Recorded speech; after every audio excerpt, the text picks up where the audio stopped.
एक राजा थे। राजा ईश्वर अनुरागी थे, ईश्वर शरणागत थे, ईश्वर पर भरोसा रखने वाले थे।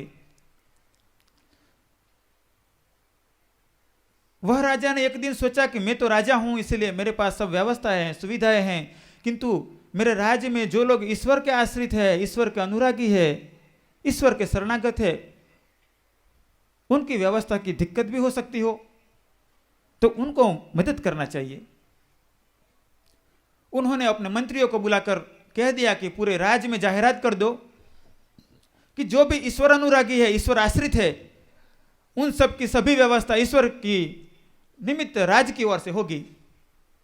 मंत्रियों ने कहा कि राजा जी ऐसे कहेंगे तो गांव के गांव, नगर के नगर आ जाएंगे कि हम भी ईश्वर के आश्रित है, हम भी ईश्वर के शरणागत है। राजा ने कहा आप लोग जांच लेना है इसमें से। मंत्रियों ने कहा ठीक है। सभी नगरों में, गांव में जाहिरात कर दी गई कि जो ईश्वर शरणागत व्यक्ति हो वो सब की व्यवस्था राज्य की ओर से होगी। सबको राजा ने आमंत्रित किया है। हजारों की संख्या में लोग आने लगे और राज्य के नजदीक के ही काफी बड़े वन के अंदर, वन में वहां पर झुग्गियां बना दी गई थी, सब व्यवस्था कर दी गई थी। गांव गांव से, नगर नगरों से, दूर दूर से हजारों की भीड़ आ रही थी, उनको व्यवस्था दी जा रही थी। लोग कह रहे थे हम तो ईश्वर के आश्रित हैं, हम ईश्वर के शरणागत हैं। वो मंत्रियों को जांच करके फिर राजा को बताना था। आधी रात का वक्त हुआ, खाने की कुछ व्यवस्था नहीं दी गई। कुछ लोग तो धीरे धीरे वहां से वापस जाने लगे कि ये हम सबको झूठ बोलकर ठग लिया गया है। कुछ लोग गाली गलौज करने लगे और कुछ लोग इंतजार करने लगे। दूसरे दिन की सुबह हो गई, खाना नहीं भेजा गया। कुछ लोगों ने सोचा कि हो सकता है व्यवस्था में कुछ गड़बड़ हो, तो अभी कुछ तो हम काम कर लेते हैं। तो कुछ लोगों ने नजदीक में दुकानदारी शुरू कर दी, कुछ लोगों ने और नया तामझाम शुरू कर दिया। दूसरे दिन मंत्रियों ने बताया कि राजा जी करीब करीब 50% लोगों ने तो अपना खाना, अपनी व्यवस्था जुटा ली है। तीसरा दिन आया। तीसरे दिन कुछ जो जैसे ब्राह्मण वगैरह लोग थे, तो उन्होंने पूजा पाठ कर्मकांड शुरू कर दिया कि कोई बात नहीं, ऐसे करके कुछ दिन निकाल लेते हैं। तो और कुछ जो शस्त्र विद्या के ज्ञाता थे, उन्होंने भी कुछ काम संभाल लिया। कुछ व्यापार बिजनेस को जानने वाले थे, उनको ने अपना काम संभाल लिया। ऐसे करते 5-7 दिन बीत गए। 2-4 लोग बैठे थे, बाकी सब अपनी अपनी दुकानदारी लेकर बैठे थे। मंत्रियों ने राजा को आकर संदेश सुनाया कि राजा जी 3-4 लोग बैठे हैं, उनको शरीर सूख रहा है, किंतु कहते हैं ईश्वर हमारा संभालेगा। राजा ने कहा ऐसा करो, इन लोगों के लिए पूरे आश्रम व्यवस्था बढ़िया बना दो और बाकी लोगों को कह दो खबरदार, अब ऐसे ईश्वर के नाम पर झूठी झूठी बातें करोगे तो नाम ईश्वर का लेते हो और घूमते माया के पीछे हो। आपको यदि भरोसा होता तो बैठे रहते ना, अपनी दुकानदारी लेकर बैठे हो तो ईश्वर कैसे व्यवस्था करेगा। तो जो 2-4 लोग बच गए थे, उसको पूरी जिंदगी के लिए राज ने सब व्यवस्था दे दी और बाकी लोगों को वहां से भगा दिया गया। ईश्वर ऐसा ही करता है। हम कहते हैं तो हम ईश्वर के शरण में हैं, किंतु वास्तव में हम माया की शरण में हैं। आप देखो, मीराबाई ईश्वर की शरण में गई, नरसिंह मेहता ईश्वर की शरण में गया, चैतन्य महाप्रभु ईश्वर की शरण में गए, ईश्वर ने संभाल लिया उनका। हम नरसिंह मेहता का भजन गाते हैं, नरसिंह मेहता ने बनाया हुआ भजन गाते हैं, मीराबाई ने बनाया हुआ भजन गाते हैं कि मेरे तो गिरधर गोपाल दूसरो न कोई। किंतु जब बात आती है शरणागति की, तो हम कहते हैं कि ऐसा कैसे हो सकता है कि ईश्वर हमारा चला लेगा, हमें कुछ करना पड़ेगा। तो प्रयत्न करना कि ईश्वर की शरणागति बढ़ाते चलना। अभी आपने कई आश्रमों की बातें सुनी कि यहाँ नॉर्थ में, उत्तर में यहाँ पर आश्रम बनाने वाले हैं, दक्षिण में यहाँ पर आश्रम बनाने वाले हैं, पूरब में यहाँ पर आश्रम बनाने वाले हैं। हमने ऐसा रखा है कि जिस प्रदेश में जो भी चाहे कि हमें ये सनातन संस्कृति के प्रसार कार्य में जुड़ना है, हमारे क्षेत्र में हम आश्रम बनाकर वहाँ से यज्ञ की, योग की, सेवा की प्रवृत्ति करना चाहते हैं, हम 1 रुपया नहीं देंगे। आप चाहते हो तो आप बनाओ, हम तो ईश्वर के भरोसे बैठे हुए, हम कहाँ से पैसा लाकर आपको देंगे भाई।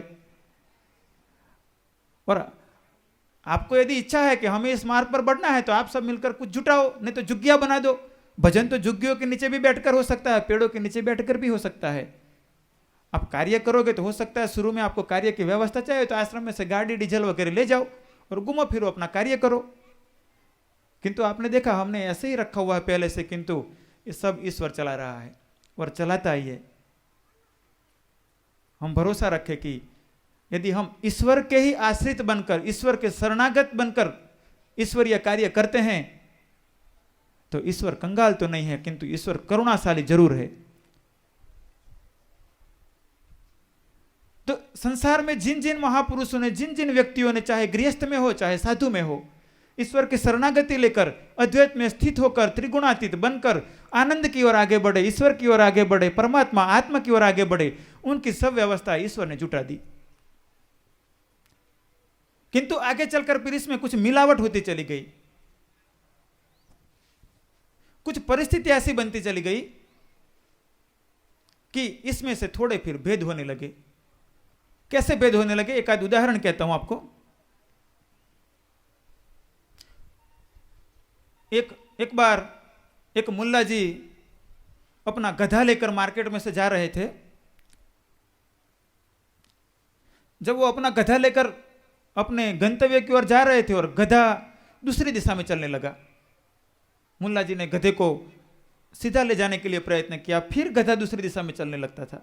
तो लोग हंसी विनोद करने लगते थे कि मुल्ला जी का गधा मुल्ला जी के काबू में नहीं है। फिर मुल्ला जी अपने गधे को डंडा मारते, उसको पुचकारते और थोड़ा सीधा करते, फिर गधा मुड़ जाता दूसरी ओर, तो फिर हंसी विनोद होती। ये कई दिन चलता रहा। थोड़े दिनों के बाद लोगों ने देखा कि मुल्ला जी गधे पर जाते हैं और मुल्ला जी को गधे को डांटना ही नहीं पड़ता है, गधा अपने आप चलता चला जाता है। लोगों ने पूछा मुल्ला जी ये गधा अपने आप चलता रहता है और अभी आपको तो डांटना भी नहीं पड़ता है, उसकी पिटाई भी नहीं करनी पड़ती है। तो पहले मैं गधे को सही दिशा में ले जा रहा था, किंतु मुझे लगा कि मेरा प्रयत्न करने से कुछ नहीं होगा, तो अब मैंने सोचा गधा जैसे चलते हैं ऐसे मैं भी ऐसे ही चलूं। तो मैंने झगड़ा छोड़ दिया, अब गधा जिस दिशा में ले चलता है ऐसे उस दिशा में मैं भी चल पड़ता हूं। तो कई बार ऐसा होता है कि धार्मिक संस्थाएं बनती है ईश्वर के रास्ते पर चलने के लिए, किंतु अहंकारी लोग जब इकट्ठे हो जाते हैं तो फिर उसी दिशा में संस्थाएं चल पड़ती है। जो धर्म को ज्ञाता होते हैं वो तो चाहते हैं कि सही दिशा में संस्था चले। मुल्ला जी ने बहुत ट्राई किया, किंतु फिर उनकी हंसी विनोद होने लगी। फिर मुल्ला जी ने प्रयत्न छोड़ दिया, तो फिर जिस दिशा में गधा ले चले उस दिशा में चलो। फिर तो ईश्वर के अनुरागी बनकर चलने की जो हमारे शास्त्रों ने बात कही, सांडिल्य भक्ति सूत्र, नारद भक्ति सूत्र, वहां से हटकर फिर ये बात आ गई गधे जैसे ले चले ऐसे चलो, अज्ञान की दिशा में चलो, माया की दिशा में चलो। फिर और आगे वक्त बढ़ता चला गया। एक तो बात छोड़ दी गई कि हम चाहते हैं धर्म आत्मकल्याण की ओर चले, माया को छोड़कर ईश्वर की ओर चले, किंतु अब शिष्य लोग चाहते हैं कि माया की ओर चले। तो फिर गुरुओं ने धीरे धीरे कम किया कि शिष्यों की माया की इच्छा पूरी करो। फिर सिस्टम और आगे गड़बड़ा गई। फिर माया का रंग ही लगने लगा, धर्म संस्थान ऐसे बनने लगे कि जो माया में डूबते चले गए। एक बार ऐसा हुआ कि कोई एक सज्जन एक तेली के यहां पहुंच गए, जहां पर तेली कोल्हू में से तेल निकल रहा था। जेम આપણે કહેતા હતા કે ઘાંચીની ગાણીમાં તેલ કાઢવાનું બળદ ફરતો હોય ત્યાં। एक सज्जन तेली के यहां पहुंच गए। तेली तेल की दुकान करता था, उसके पीछे ही कोल्हू था जिसमें बैल घूमता रहता था और तेल निकलता और तेली बेचता रहता था।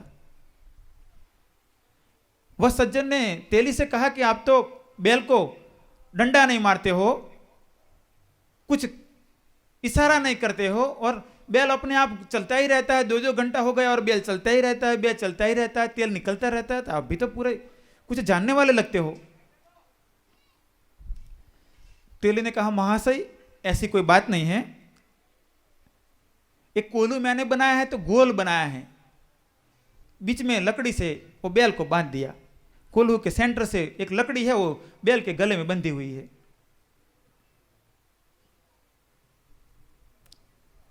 बैल को मैंने बांधकर कोल्हू में बांधकर इसके आंखों पर पट्टी लगा दी और गले में एक गंट बांध दिया। फिर एक बार उसको एक डंडा लगाया। अब बैल चलने लगा कोल्हू में, आंखों से बैल को दिखाई नहीं पड़ रहा है क्योंकि पट्टी बंधी हुई है, इसीलिए इसको पता नहीं है कि मैं उसके पीछे हूं कि आज कहां पर हूं। और गले में घंट है, तो आवाज आती रहती है, कोल्हू की आवाज और घंट की आवाज, तो बाहर की आवाज का उसको पता नहीं चलता है। और रास्ता एक ही है, गोल घूमना। बस बैल घूमता ही रहता है, अपना काम करता ही रहता है, मेरा तेल निकलता ही रहता है, मैं कमाता रहता हूं और बैल कोल्हू में घूमता रहता है। आगे चलकर ऐसा होता गया कि जो धर्म के लिए, आत्म कल्याण के लिए, आनंद के लिए, अद्वैत के लिए, त्रिगाणोतत्व बनने के लिए जो धर्म व्यवस्था थी, इसमें शिष्यों को कोल्हू के बैल बना दिए गए, माया की, अज्ञान की पट्टी बांध दी गई और कर्मकांड का घंट बांध दिया गया। शिष्य बेचारे जैसे कोल्हू में घूमते बैल की भांति जिंदगी भर घूमते रहते हैं और वहां तेल निकलता रहता है और इमारतें बढ़ती रहती है। ये चाहो इंडिया में देखो चाहे विदेशों में देखो। हो सकता है उस कोल्हू में हम भी आ जाते हो, देख लेना आप, मैं तो नहीं आ रहा हूं, आपकी स्थिति देख लेना।